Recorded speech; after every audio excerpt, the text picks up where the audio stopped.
Okay, so today we're talking about finding the right staff, and some of the concepts or things I'll be talking to you about will be the same whether you are employing your own staff, if you have direct payments, or whether you are using a service and you are wanting to, you've arranged with your service, because last time I talked about having a relationship with a service. So you may be finding your own staff for your family member and then getting the service to employ them. So there's some of the tips or ideas that I've heard over the years or have experienced myself will be relevant whether either way that you're managing. So in the next slide, Jess. Yes. So some of the things we need to think about is what we want the person to do, what personal qualities are important, how we go about finding those people once we've got an idea of who they might be, and some ideas about training and supervision of those staff when we find them. So the next one, Jess. Okay. So up until now, mostly people have been supported by just a generic disability support worker. So someone who may have done a Certificate 3 at TAFE or have come into the field as a helping person, just deciding to do that on a casual basis or as a career. But generally it was around impairment. Their training and their focus was around disability and medical ideas of disability, what people couldn't do and then needed help to do, and that sort of a focus. Whereas what we're finding through self-direction and people having a place in the community and seeing people with gifts and skills and something to offer is looking at finding staff that can help people have roles in their community. So in this slide here, we've got someone might need help to move house. They might need help to try new things and experience new things. They might need help to get a job or start a business. They may need support to work out what they need, so support to actually plan. And many people need support in their relationships. So meeting new people, showing reciprocity in relationships, and so finding people, staff or support people or assistants, whatever you want to call them, that have those skills and capacities for those different roles that someone needs in their life. So it's quite a different way of looking at finding people to support your the person that you're interested in, rather than just having a Certificate 3 as a generic disability worker. So the next slide, Jess.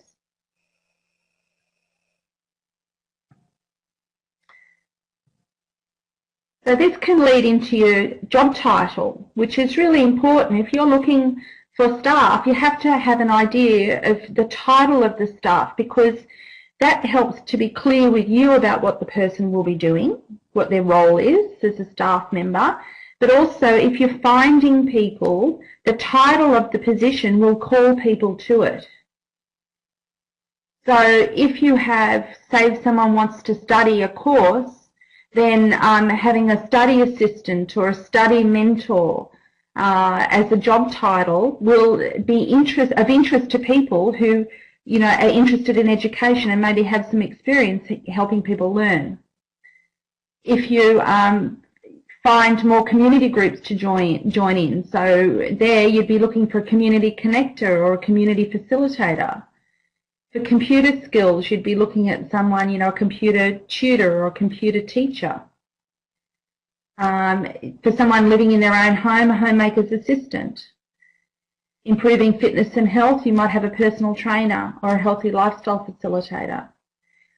So looking this way, a lot of people that are self-directing are finding that sometimes you can employ permanent staff. However, many people are finding that they're employing more staff for smaller amount of hours to do specific roles for their family member, because their skills and interest match the role that the person is developing. Okay, so we'll go to the next one. Okay, so the first start is, what do you want the person to do? You know, it's really, you have to be clear about that. So we've just got a few ideas there, and there's many, many more things that we're actually wanting somebody to do. But sitting down before you even start and think about those things is really important. And again, you can split it up. So if someone's living in their own home, what you're wanting someone in the homemaker's assistant role to do will be very different to what you want someone to do who may be helping someone in their social capacity, being out and about and going to nightclubs. So what you're wanting the person to do and the qualities and the skill set of the people will be different depending on what sort of support they're providing for people. Okay, next slide, Jess. So apart from what the actual tasks you want someone to do, you have to think about their personal qualities. So the next slide.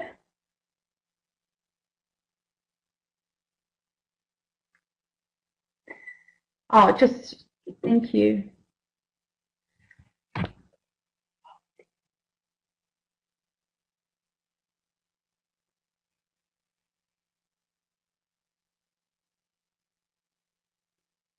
So we've got some ideas there about some of the things that are important in the personal qualities that people have. And these will be different for every single person, because we're all different. Our family, for instance, is very noisy and loud, and we live in a multi-generational household, so there are people coming and going all the time. So we need to have, our celebrations often have, you know, we're a small family, but we attract a lot of people in. So if we have a barbecue, we might have neighbours and visitors and people just calling in, dropping in. And so anyone that supports our daughter Jocelyn has to be okay with that type of random nature of something that might be a small event turns into something bigger than Ben-Hur in an instant. And because her life is like that too, she's part of that. So we have to find people, if there are people supporting her in her life, that are fairly, you know, open to change and flexible and can talk to anybody. Whereas other families and people with disability are very quiet, and they like a quiet life, and they like quiet people. And so, and if they had a really boisterous, you know, outgoing person supporting them, it wouldn't work because they'd feel uncomfortable with that. So I think finding the personal qualities that match the personality of the person that is being supported is a really important aspect. And one of the things that we've found, those of us who have been self-managing for a while, not always, it's not, you know, a miracle if you like, but if you match, if you find the task suits the role that the person is occupying, so the task you're getting the person to do, and the personal qualities match the person who is being supported, often the staff stay longer because the match is better, and the fulfillment the person has in the working role of what they're doing, why they're doing it, and how it's assisting the person in their development and growth and place in the community has a lot of satisfaction. They're not just, you know, killing time with somebody. So that's one of the things that we found if you spend time on getting the recruitment right at the beginning. But in saying that, we know that people, they move away, they change their lives, they get married, they have babies, all of that sort of stuff comes into it as well. At this point, I might just say for those people, I know there was a question about not having enough hours for people. If people are employed by a service, then you can negotiate with the service where they may do some hours around some role with your family member, but then they do other hours with other people in the service. So that's how they keep their hours up to keep them employed. And then other people are just finding people in the community that it's a casual job. They know it's a casual job from the beginning, and that's okay with them. Okay, the next slide.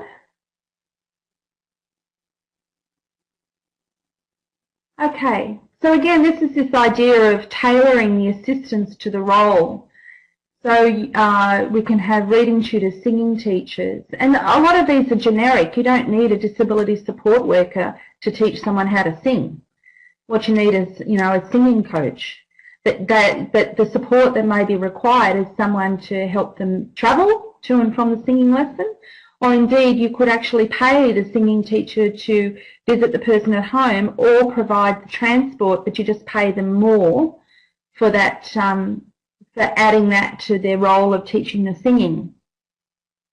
Again, with the personal trainer, you might find someone just from the gym in a personal trainer role. Otherwise, you could negotiate with them if someone needs some assistance to get to and from. You might find a personal trainer who will, help someone from home or actually come and get them and take them to the gym. So you don't need a disability support worker as well as the personal trainer.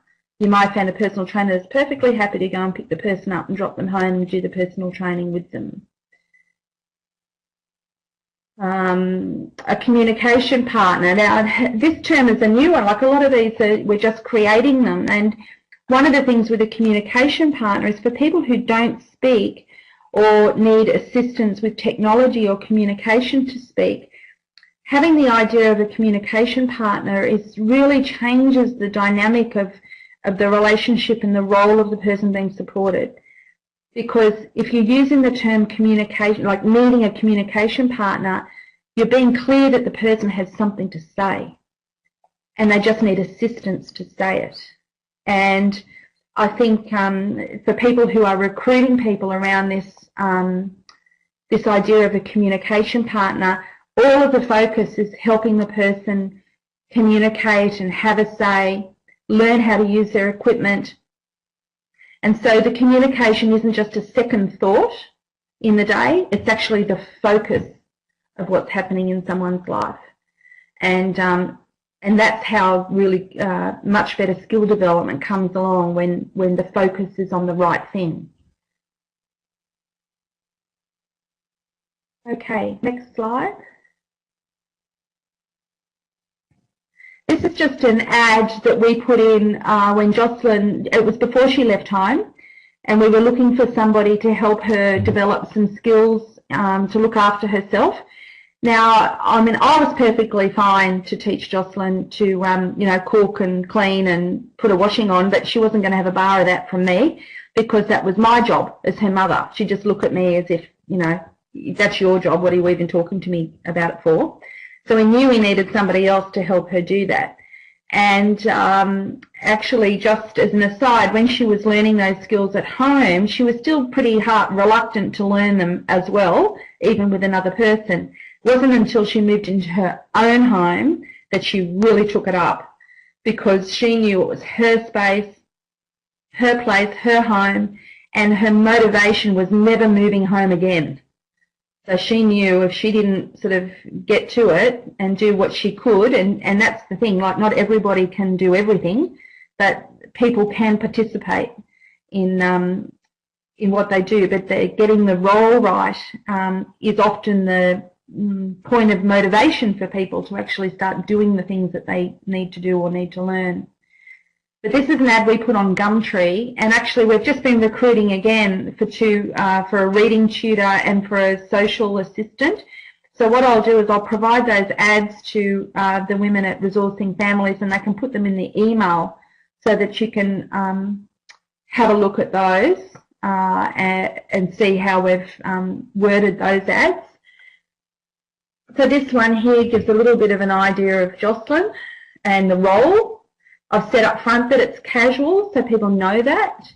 Days and times can be worked out, and I think that's important if it's a casual role. So I know there was a comment about keeping people, and I think if you can negotiate so that the hours fit your person and fit the staff member, it's more successful. And for us, it's really important. We live in a village, which is half an hour from our big town, which is Nowra. And so it's really important for us that we only employ people who are in our local area. because they know other people in the local area and can help Jocelyn meet more and more people. And that's really important to us. So we only employ people who live, you know, within 5 kilometres of where we are. And also we find they stay longer. If they have to travel from far away, it just doesn't, they might say at the beginning they're really committed and it's no drama, but it always is. So the closer they are to the person, the more successful we find it is. And I've just said here that I've always lived an ordinary life like my brother and sister, so not really looking for someone with disability experience. Just need someone who gets to know me and helps me make my own home. If you're organised, encouraging and know how to run a home, please email my mum for further information. Now, encouraging for us is another thing. Jocelyn does not respond well to people telling her what to do in a bossy sort of manner.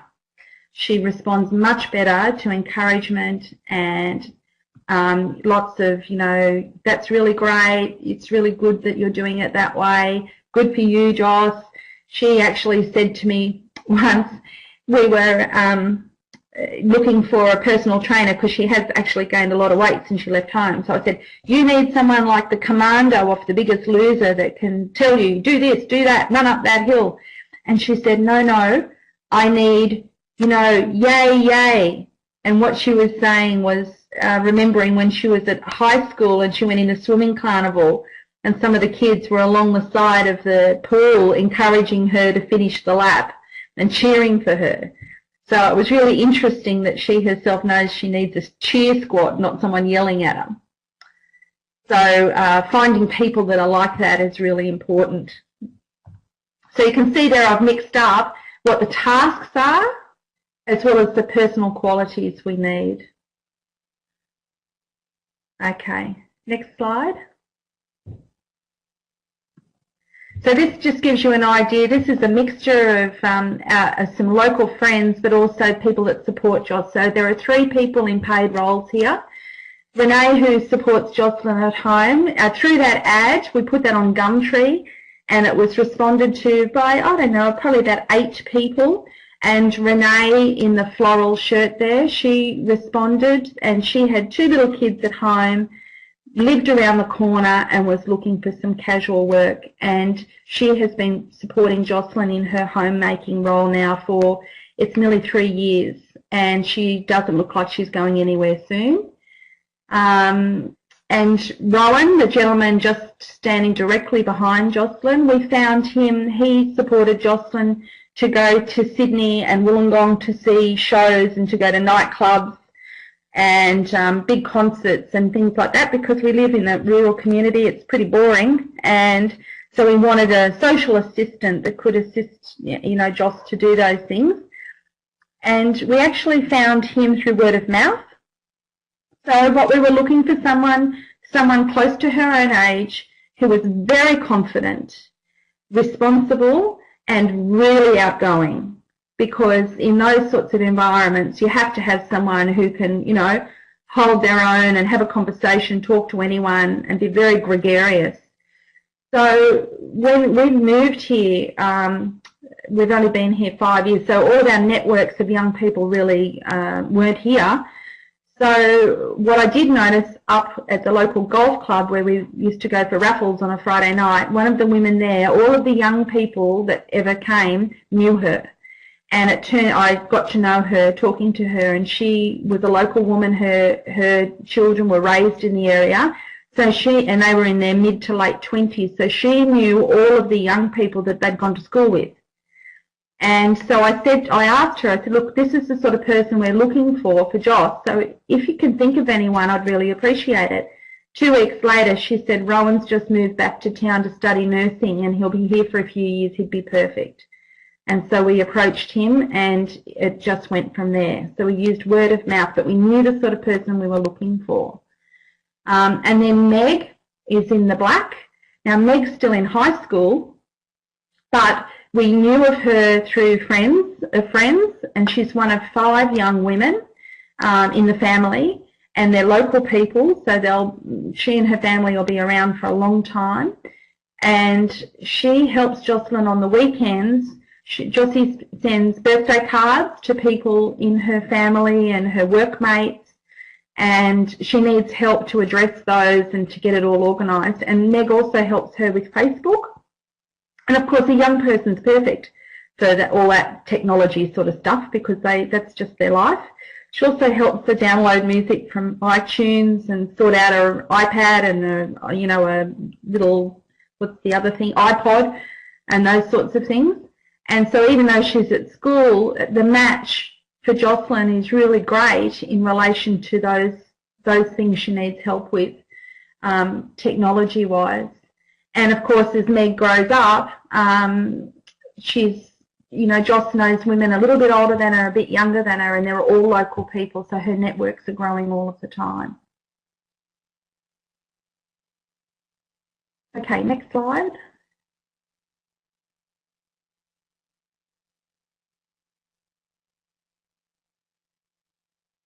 There's a question there from Sam about doesn't seem to be as much connection in the community in the city, and any suggestions. And I know some people, I know people who live in the city, and I understand what you're saying, because just in a general sense, people have, lost a sense of community in the cities.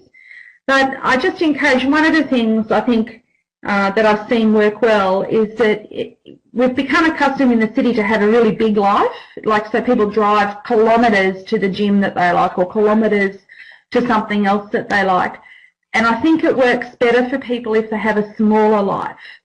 So if you can find, if you're assisting someone move into a home of their own, finding a property that is really well situated for local shops, for a local hairdresser, for a local gym, for a local club, and things like that, then it helps people, like transport is much easier to start with, but also the community connections are better because you do get to be known more as a local when you're living a localised life. And the people that I know that have been thinking about things in that way have managed to develop community around their family member.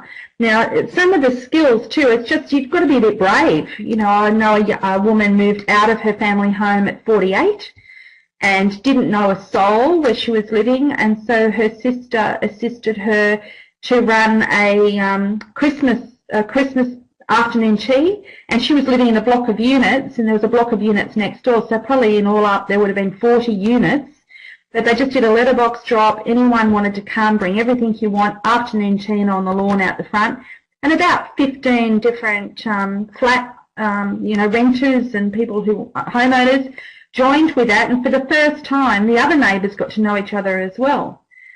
And out of that, one particular woman showed an interest in the woman with the disability, and so that now has been pursued by the sister, has helped her do that, so she has afternoon tea, or they invite each other to each other's homes once a month, so they keep in contact. And actually out of that has developed that she has a spare key. The other woman has a spare key to her flat now, so if she locks herself out, and she has contact numbers for the family. And so she's become an unpaid supporter and encourager in her life.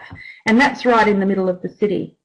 So I think it's, the generic community development sort of ideas are really valuable when we're helping with people with disabilities become better known.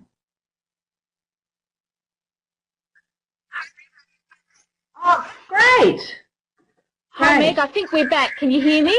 Someone has a question about Gumtree and how safe that is to use with, Sure. maybe... I think with anything, whether it's Gumtree or my youngest daughter has moved to Sydney and she's looking at finding a share house at the moment, and there's all sorts of websites to do, people looking for people to, share their homes. You just have to be very careful. Be careful with your personal information about the person. So I never identify Jocelyn in ads to start with, so no names, addresses, things like that. And, I'll get on to what we do about the process, but I think if you approach it in, being a reserved way, and I suppose with a healthy sense of scepticism, then you'll be fine. You'll be fine. But Gumtree is just one way of finding people. We'll talk about some other ways. Well, I can just see the interests and passions. I think that that's, you know, one of the fundamental things that we're seeing. If people share similar interests, then the satisfaction of both the person providing the support and the person receiving the support is much better. And of course, if you've got a happier work environment or support environment, then it's easier to manage, it's more enjoyable for everybody, and generally it will last longer.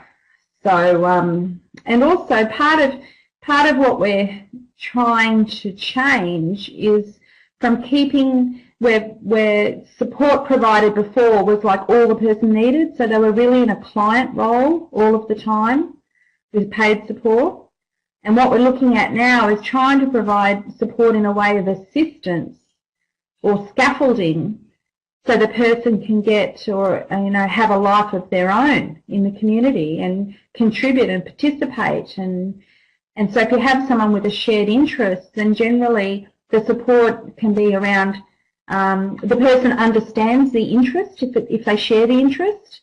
And so the discussions about the interest and how the person can do that thing that they're interested in, so it becomes less about just wandering the community killing time and more about, you know, developing that person's interests and capacity in the things that they want to pursue. One of the comments I'd like to, that's okay, one of the comments I'd like to make about similar age is that I have found, like when we started out, I thought that that was absolutely, everyone had to be within 2 or 3 years of Jocelyn's age, and I've changed my mind about that because it depends again on the role. So when Jocelyn, she was quite young when she moved out of home, she was only 21, and we were still involved with a service then, and they said, in the homemaker role, I said, oh look, we've got this fabulous young woman, she's great, she'll be a really good match for Jocelyn, they'll get on like a house on fire. So I said, okay, send her out to meet me. And so she came out and she met Jocelyn and myself, and she was a lovely girl. She was great. But she still lived at home and had never put a load of washing on in her life. So she was a hopeless person to support Joss to know how to run a house because she'd never done it. She didn't have the skills. So that made me start to think then what we were looking for was someone who could run a home, and that was going to be someone much, you know, quite a bit older than Joss. So when we found Renee is in her early 30s, but so exactly the same age isn't there, but the age fit is still okay. So when they're doing the shopping together and things like that, Renee doesn't look like her mother helping her. She looks like a friend, something like that. But she's still a decade older than Joss.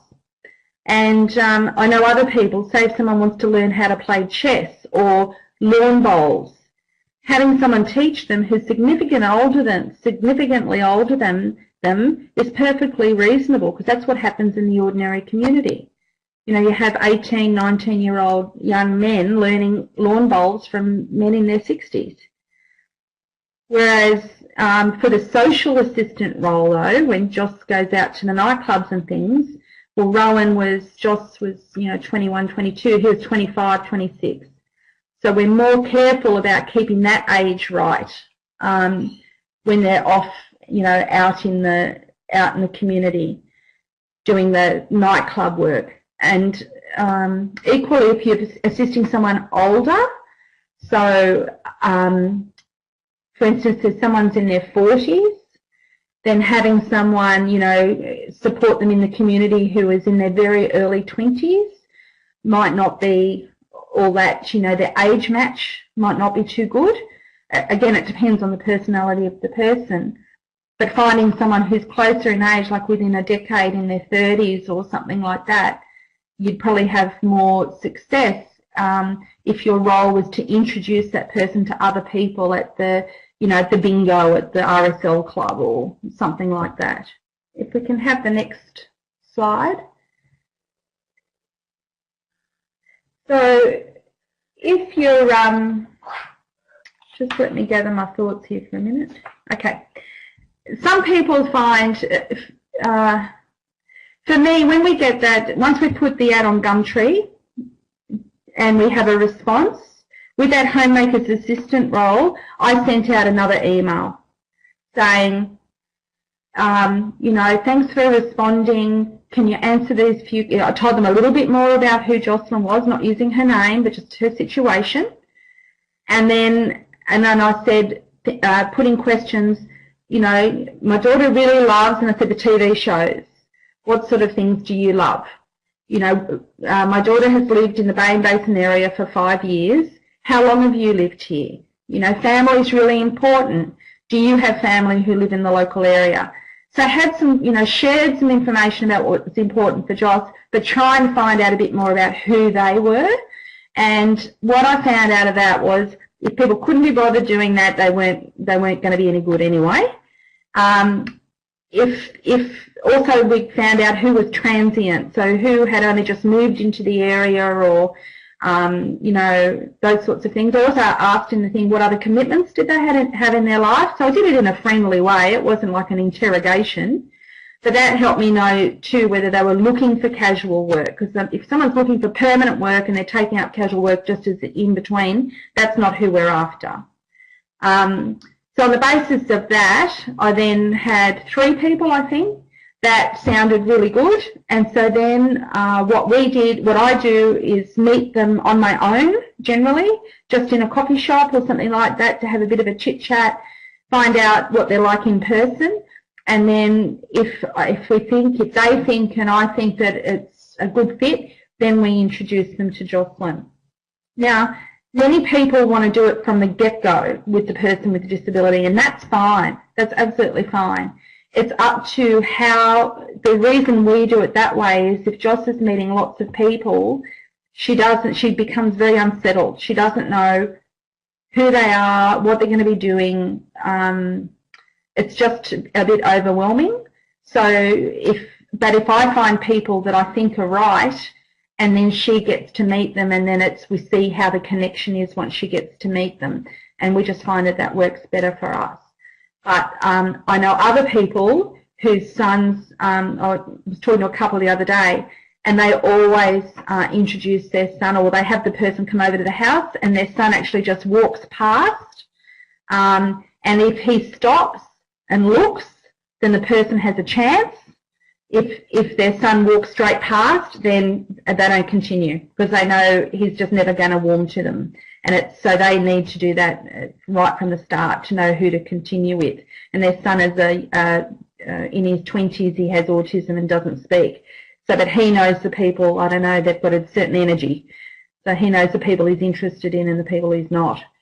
So, yeah, so you just have to find your way of introducing the person. Other people too, they like receiving phone calls like right from the beginning, so they put their phone number in. I don't like that. I find it really intrusive, and so I prefer to do it via email the second time, and then I talk to them on the phone. But many people like to talk to them from the get-go, so that's up to you. And I think you might need to think about that in the city, because I can imagine, like, one of the comments was that they had 30 replies. Now, if you choose to talk to 30 people on the phone, good luck, I'd say. So you just have to manage it in a way that's comfortable for you. Now, most people have a second round, so that if they talk on the phone, then they might have, I know some people who send out a package of information, people have to write back, have to write answers and things like that, whereas I find over email it can be a bit easier and not as formal. So, next slide.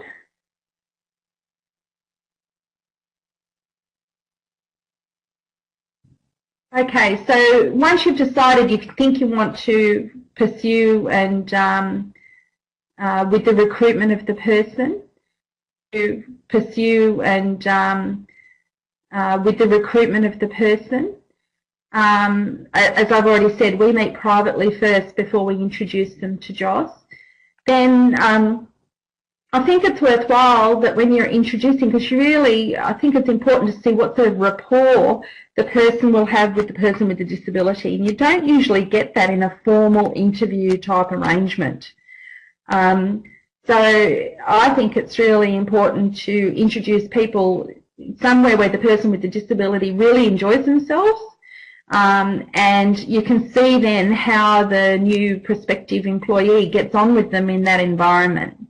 So, you know, it may be a meal at home, it may be inviting the person to come to the football game on Saturday that they really enjoy, or going to a particular cafe where they have lunch which they really enjoy, going for a swim or to the beach or something like that. Because the other thing is, when you're doing something, rather than just sitting in a formal interview sort of situation, when you're in a doing role, like having a meal or at the football, people relax.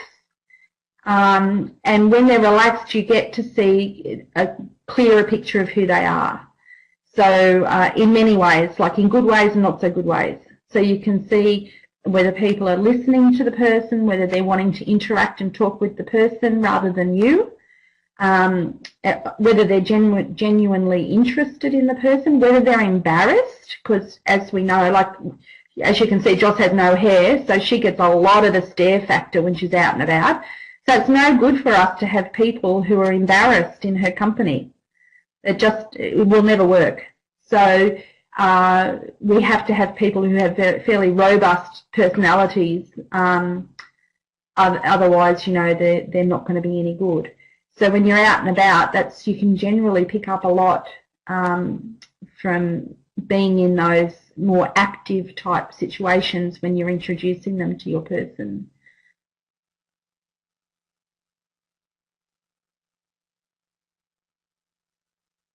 Okay, next slide. Just a time for some more questions, Meg.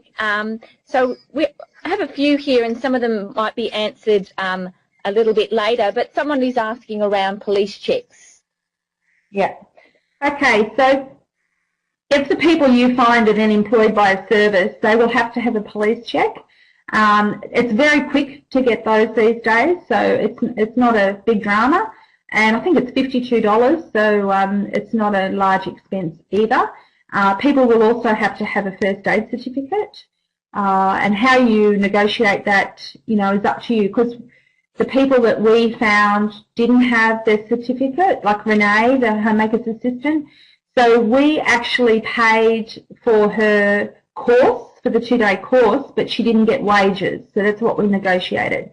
So she wasn't paid to attend the course, but we paid for the course out of Jocelyn's funding. And so those things can just be negotiated when you find the right staff members. I think it is wise to have police checks, but you have to understand that a police check only shows what someone has been convicted for. So even if they had allegations made and not found, that doesn't come back in the police check. So I think some of us, you know, you need to not put false hope in a police check. We still need to be very vigilant in you know, supervising people who are supporting our loved ones or the people we care for, to ensure that they are not being taken advantage of or abused or manipulated in any way. So, and I saw there was a question about work cover too, and yes, if you don't have to worry about that if the person is employed by the service, because they'll organise all of the insurances, but if you are using direct payments and having contractors or staff, you will need to get work cover insurance for them. And the ladies from the office can send out the link after the webinar in relation to that. It's not hard to get, it's very straightforward. Yeah, there's no more questions right now. Just to tell everyone, we'll have one more opportunity before we end today for questions. So if you do have burning questions, make sure you type them in. Thanks, Meg. Okay, so if we move on. Okay. Finding the right people. So it's about being on the lookout. So even if you're in the city and you're with your, you know, the person or the family member, sometimes, you know, there'll be a particular person at the cafe or a particular person at the news agency who always is welcoming, that says hello, that smiles, that talks directly to the person. They're the sort of people I take note of in my community, and I do approach them. So if we come up with a role, so if they're really friendly and you're looking for someone to be, you know, that a social person to assist them on a Friday night at the local pool comp, or a Friday night at the local pub, or at the raffles, if they're a friendly, chatty sort of person, they might love the idea of having a part-time and, you know, another casual position, assisting someone in that way. So I take note all of the time of the people in the community that I think are, you know, I think, oh, you seem like a decent human being. I'll keep you in my memory.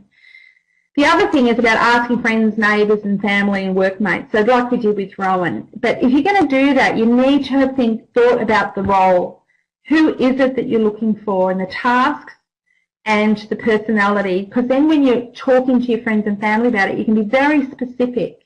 It's not like I'm just looking for someone to mind my family member, because you know, firstly, they'll recommend people that aren't right, and secondly, it's never going to, that's not what we're about here. So if you thought about the task and the role and the qualities, you can be quite specific, saying, you know, I'm looking for someone in their mid to late 20s who can surf, because my son is really keen on learning how to surf. So you just put it out there, and it's amazing. You know, people will remember, and it's easy to remember because they're looking for someone that's a surfing person. It's a typical thing. And so doing that, asking people in your networks is a really good idea. Also, if you're involved with a service, you can ask the service if there are people with these skills or with this interest that they already have as employees of the service that could start supporting your son or daughter, or you could meet. Of course, we've got Gumtree, as I've talked about. University websites, people close to unis have found really great staff through universities. And also, for those of you who have sons and daughters who are thinking about leaving home, universities are a really good way of finding flatmates or house sharers. And also church bulletins can be helpful. And I've recently got to know one of the teachers at our local TAFE that teaches both the Community Services course and also the Disability Certificate 3 course. And so if we're looking for a new person, I'll shoot her an email and just say, look, can you alert your students to an ad I've put on Gumtree? So, and we've actually just recently recruited someone through that process through our local TAFE. You can advertise in local and community papers, and also a notice board. So if you're looking, you know, or if you're looking for a personal trainer, talk to the person that runs the local gym. So just that word of mouth sort of stuff is a good way of finding people as well. Okay, now just before we move on, one of the things that I think I'll just spend a bit of time on, because I've been talking to some families lately who've had some real issues with the timeliness of finding people. So they are still, if you are still involved in a service, or a service is holding your money and supporting your family member in that way, or you're negotiating with the service, and they said, yeah, we'll employ staff if you find them and they're fine. But some people are finding in the process of that person actually getting on the books and starting can be up to 6 weeks. And by the time that time frame has elapsed, the person's gone, they found other work. It's too long. So if you are in your negotiations with a service, you need to be talking to them about the time limit. So if I find somebody, what will the process be? So that process of induction, getting the paperwork done, all of those sorts of things needs to be done in a very timely way. So you need to have the conversation before you find someone, because you don't want to go through all the time and trouble and effort and then find that it just takes so long that the person can't wait. Now, some of the tips on doing that, with the service, like typically, if a service employs a new person, they will have a 2-day induction to the service. Now, if the person's only going to be doing 4 hours a week with your family member around a specific thing, they actually need an induction to your family member, not an induction to the service. So you can negotiate with your service about what types of things are non-negotiable with the induction and what types of things can be left out. So when we were still involved with the service actually gave me all the policies. So it was the relevant policies such as, and paperwork such as, you know, about driving licenses, about not smoking and no alcohol, about privacy and confidentiality, and I went through all of those things with staff when I found them, made them sign all the things. I had all the HR package of staff, and I did the induction with the staff member and then sent it all to the service. So it happened very quickly. Now, some other people I know, the service wasn't comfortable with that, so what they did was send out a staff member from the service, and they did a joint induction just over a couple of hours, so a conversation with the person from the services perspective and from the family's perspective, but still it got done in a very sort of quick way, efficient way.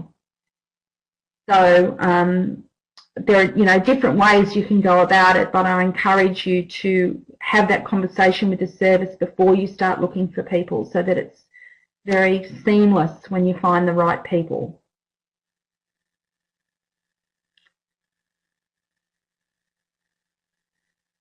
Okay, now the next slide. Okay, so these are just general tips on finding the right staff. Matching interests, we've talked about that. Thinking of recruiting around roles that we've talked about. Employing people on a casual basis. And you know, sometimes it's always a leap for us, particularly if we haven't been involved in recruitment before. You get nervous about, you know, who you may or may not find out there in the community, but you know, generally we have found just terrific people in the community, and sometimes it's taken longer than others to find the right person, but we haven't employed people, we've just waited. If the people weren't right around a particular role, then we just waited and tried again in a couple of months' time, or kept asking. And you know, for some people might think, oh, we couldn't wait that long. But the way that recruitment works for Jocelyn is she has many people in her life. And so waiting for one, like say her reading tutor at the moment, is a bit of a gap. But so many other things are happening. That's only a small part of her life. She has a full life in other ways. And so we don't put all our eggs in one basket of one person.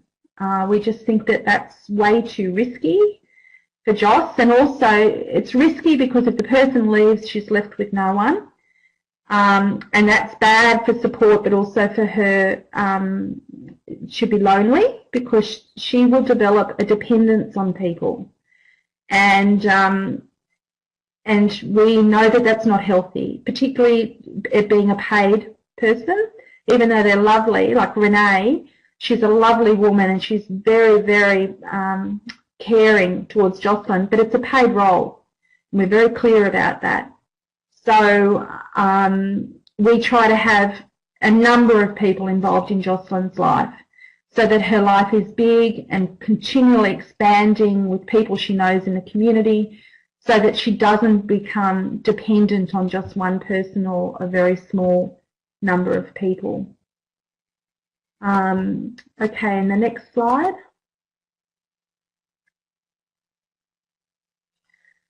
Okay, so yeah, don't just take anyone. Take it slowly. That's the other thing is too with your induction. So everyone does things differently. If your family member, of course, has really good speech and those sorts of things, I think there's more safeguards there because they can tell you if things aren't right.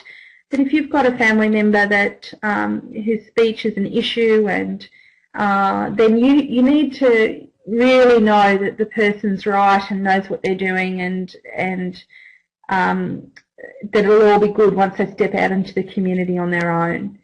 So we spend quite a bit of time with new people, And often that's not just one-on-one, you know, talking to them intensely about Jocelyn's life. It's more social. So we invite them over for a lot of meals. We go out. For instance, we've just employed a new social assistant. So there's a band on in 2 weeks' time who Joss really enjoys. So they're going to come. They'll be paid during that time, but they're coming. But we've got a whole crowd of us going. So we can see how that person, they can see how we are with Joss, how she is in the world, and how we support her. And so we're demonstrating and they're learning, and we can see how they pick up on that. So we do quite a bit of that before we would ever let them out on their own. And we just think it's money well spent. If you've got 2 staff people there, for instance, at the same time, one that you trust and knows what they're doing, and a new person with the induction, I think that having that time together is really important for it to be more successful. Okay, next slide. Okay, so someone's actually commented there, which is a really good one, that some people have morning teas, so different staff can get to know each other, and I think that is important. And we've had social, you know, social events, you know, barbecues and things like that. So it's not so much like a team meeting. It's more just a social occasion where people can chit-chat with each other, and also, say, for instance, the reading tutor can help Renee and other people in her network know how to introduce literacy and reading things just in everyday ways. So you've got this cross information about how people are or what works for them. And the other thing too that I think is important is giving staff the chance to tell you terrible things, or things that are terrible to them. So one of the things that I found, because we're employing people really who have had no relationship with disability before, they're often shocked at some of the things that the community say and do, and they find it very stressful. And they found it very stressful to talk to me about it, but they need support, so they have to. So, for instance, we've had a few episodes, but the most recent one, Jocelyn works in in Huskisson, and she rides a push bike to and from work, and so that's 3 times a week now she's riding up and down the main street. Well, I think it was Renee who does homemaking stuff with Jocelyn. She also uses the bank there. Anyway, she was waiting for her outside the bank, and a woman barreled out of one of the shops and said, who was a shop owner there, and she said to her, are you with that Mongol? And Renee was absolutely floored. She couldn't believe it. But she said, oh, well, I'm with Jocelyn. And she said, oh, she rides her bike too fast and something should be done about it, and she'll knock somebody over. And so she had a bit of a rant and a rave. And so Renee just said to her, oh, well, thank you. Thank you for telling me, because it's we need to talk to her about being safe on her bike, and it's so great that people like you in the community are looking out for her. And so I just thought that was the most wonderful response, because instead of, you know, getting into the anger of the woman and her terrible attitude, she thanked her for her community concern. And so when we have Jocelyn's different assistants and supporters together, they can talk to each other about how they handle some of those situations, and so they feel supported in that, and also can have a bit of a discussion about how appalling still some of the community attitudes are. But in saying that, it's the minority. It's the minority of people. Most of the time when Jossie's supporters come together, they talk about the wonderful stories that happen, the wonderful people that come up and say, oh, look, you know, I spoke to Jocelyn the other day because she was having trouble crossing the road. Or, and so, but having those get-togethers, I think, is really important so that they can feel supported in themselves as well.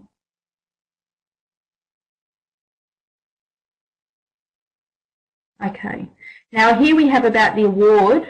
So if people are employed through a service, it's the Shahads Award, or if you're doing direct payments and you're employing staff yourself, this is the award, and the ladies in the office will send you the link to that, because that's got everything about what you have to pay and penalty rates and for evenings, for sleepovers, all of those things. One of the, just talking about this now, we employ everyone on, they all have an ABN, and they invoice us and we pay the invoices.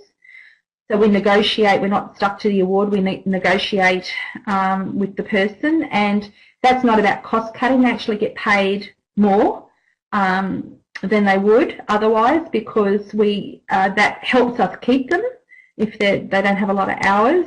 But also it really, I think the sort of role that we are seeking for people is quite, it's very, very important. It's not just, you know, minding someone in the community. It's helping introduce them to people. You know, minding someone in the community. It's helping introduce them to people.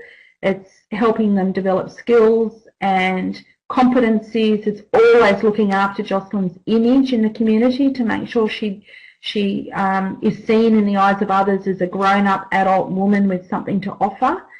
And so we think important work deserves good pay. But that's just the way we do it as a family. Now the other thing I wanted to say about that is that then you need your work cover though. Even if you have people as contractors, you need the work cover insurance, which I'll send you the link to.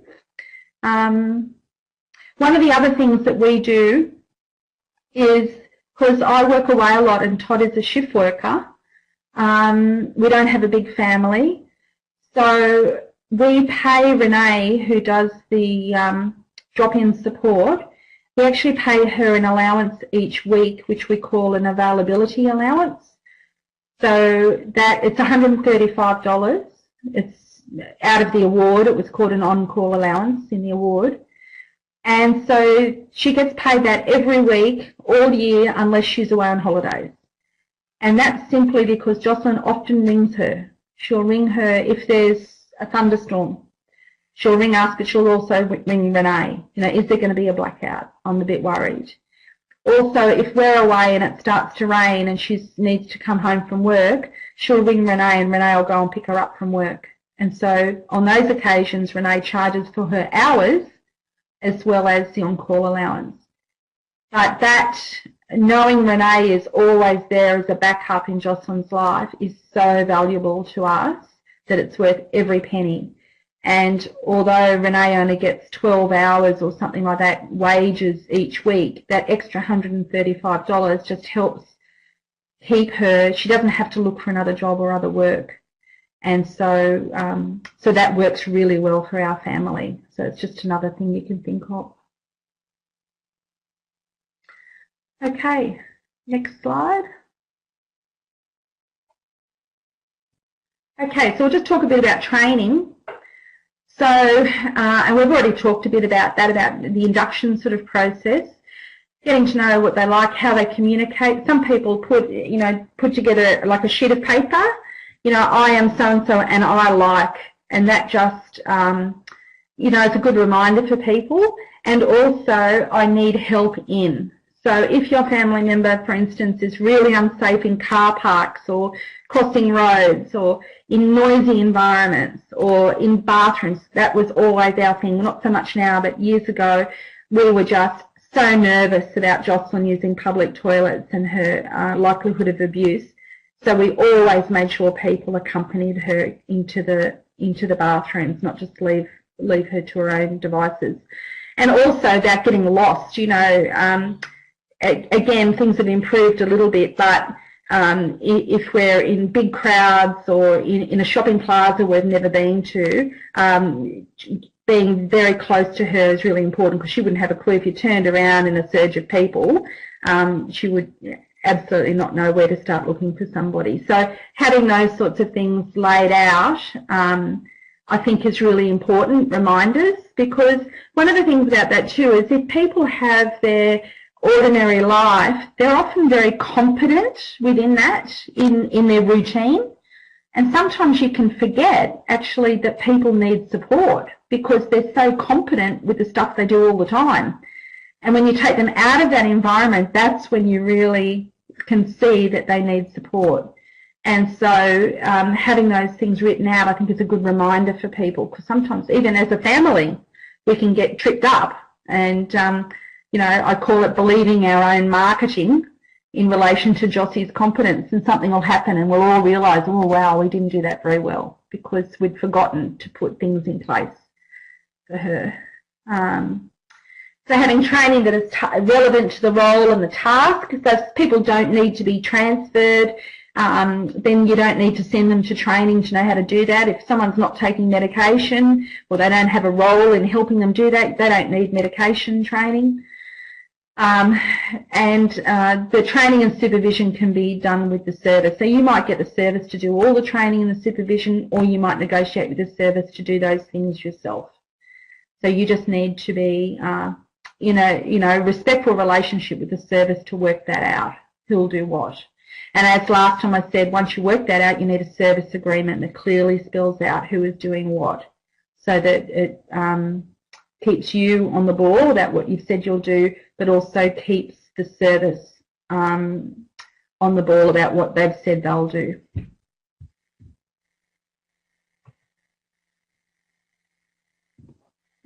Okay.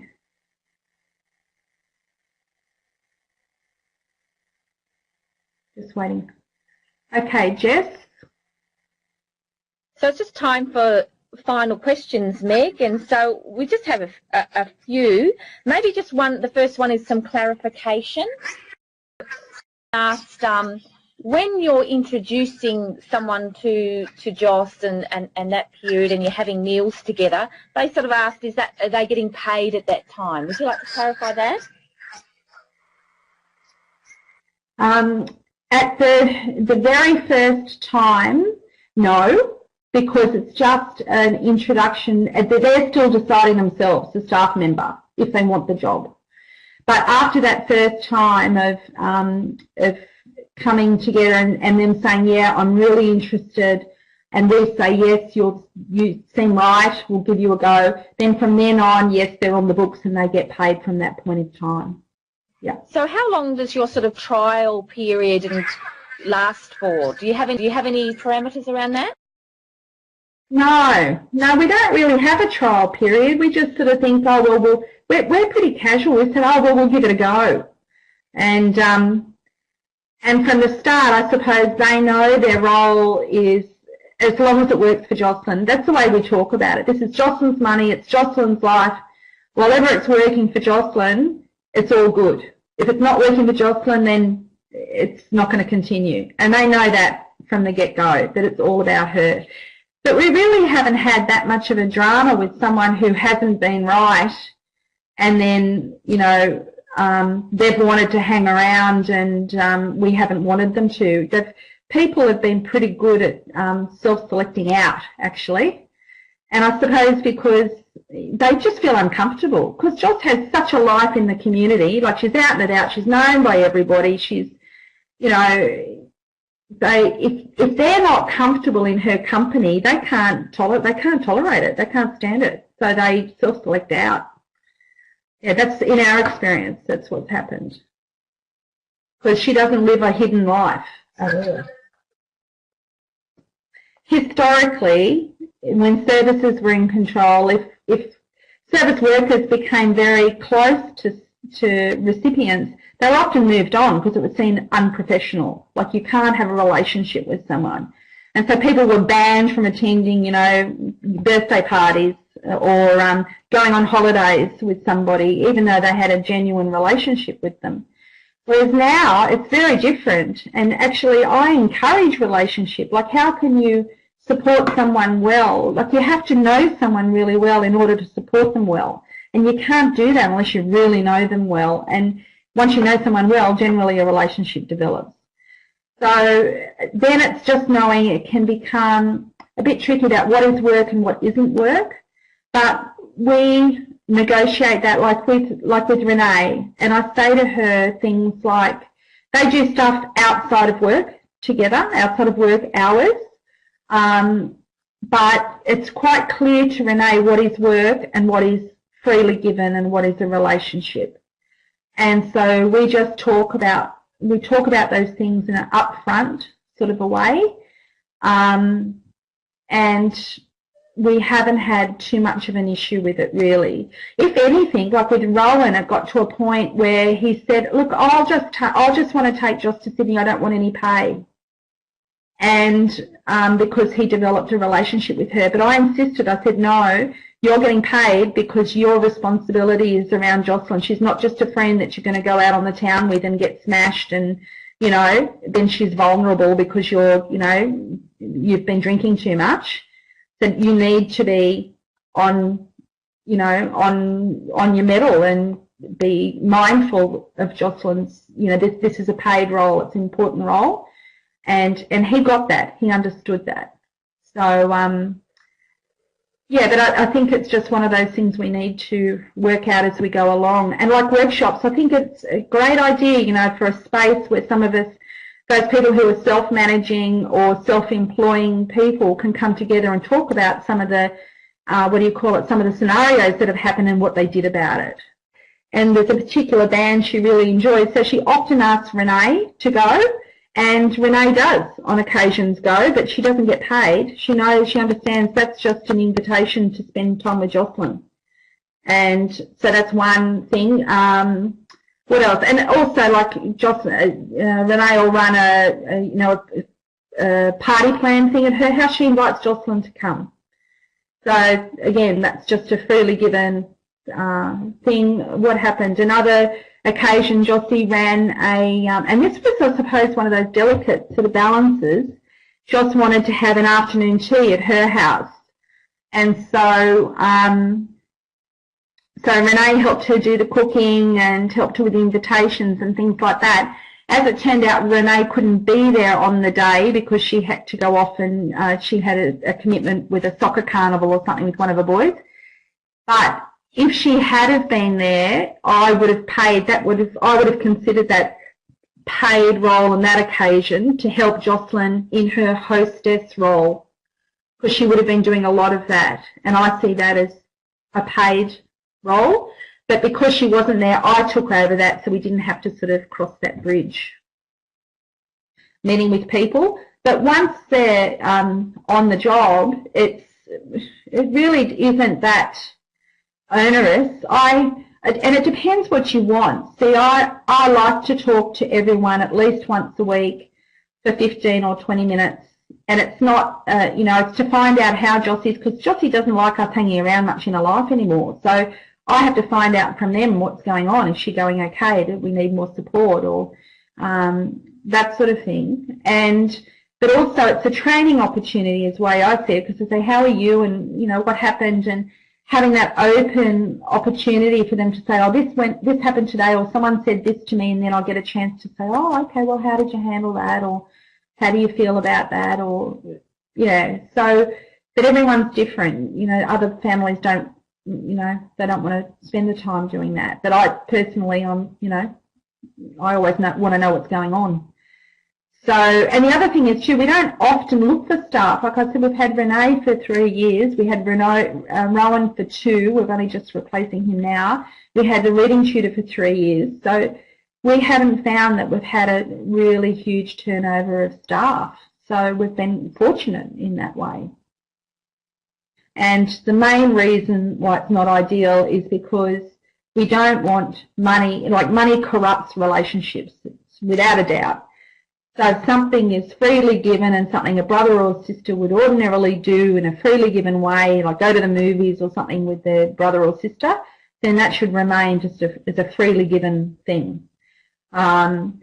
But in some circumstances, the family member is required, and generally I find it's a stopgap. So if personal care is required for somebody or something like that, and you're in between staff members, or someone can't come, or they're sick or on leave or holidays, then often that circumstance is understandable because the person needs, personal support to get up and get going in the day, or support to get out and about in their life. So, but there are rules around it. So you can, ADIC, I think, has got a fact sheet that you can look up on the ADDIC website about employing family members.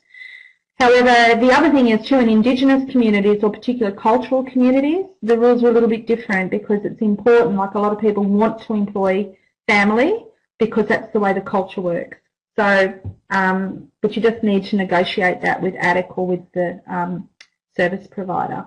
Some people really like a more formal arrangement, and I think it depends on the staff member too. Sometimes with a staff member, you may need to have very clear boundaries because of the nature of that person, or they like it that way, whereas other people are more relaxed and just wing it, you know. So I think you just take it, you know, what you're comfortable with and what they're comfortable with. Thank you, Meg, and thanks everyone for your questions. If you do think of a question after today, please do get in contact with us at Resourcing Families, because we are available and more than happy to have conversations with you around them. What will come up is the contact number and the email address details for those of you who are interested in registering interest in individualised funding. So that's just up on the screen now. Now, if you can't jot down the number or the email address, that's okay, because we will be sending it to everybody via email, which will come out later in the week. This is our contact details at Resourcing Families. Please do get in contact with us. I really want to take this opportunity just to say to you, Meg, thank you so much for your involvement in this webinar series. I don't know if thank you can really encompass how appreciative we are that you make yourself available to talk about JOS and to share your experiences. And I know that there's a lot of people that will be leaving the webinar series feeling a lot more confident and having some new ideas that you've shared with them through your experiences. So a really big thank you to you. Also, thank you to, thanks Meg, thank you to the participants who've joined us, and we hope that you do get in contact with us with any questions that you might have. Before you do head off, there will be an evaluation or a survey that will come up on the screen. And there's just 6 questions there. It shouldn't take too long to complete. So that will just come up on the screen right at the end. And thank you again, everybody, for participating. We'll definitely be sure to keep everybody informed about any workshops or further webinars that are coming up in your area. And thank you again, everybody, and take care.